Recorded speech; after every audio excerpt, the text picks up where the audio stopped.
Welcome students. నా పేరు శ్రీధర్. మీరు చూస్తున్నారు Sridhar edu and tech in Telugu.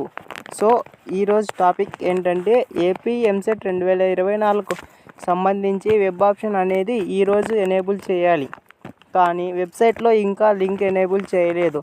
ఎందుకంటే ఇంజనీరింగ్ కాలేజెస్కి సంబంధించి కౌన్సిలింగ్లో పార్టిసిపేట్ చేసే కాలేజ్ లిస్ట్ ఇంకా వెబ్సైట్లో అప్డేట్ చేయలేదు.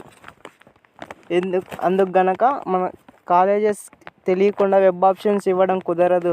కాబట్టి కాలేజెస్ లిస్ట్ ఎప్పుడైతే అప్డేట్ చేస్తారో అప్పుడు వెబ్ ఆప్షన్స్ లింక్ అనేది ఎనేబుల్ చేస్తారు. సో వెబ్ ఆప్షన్ ఎనేబుల్ అవ్వగానే నేను వెంటనే మన ఛానల్లో వీడియో పోస్ట్ అండ్ అప్డేట్ చేస్తాను. అందుకు మన ఛానల్ని సబ్స్క్రైబ్ చేసి బెల్ నోటిఫికేషన్ ఆన్లో పెట్టుకోండి. Thank you.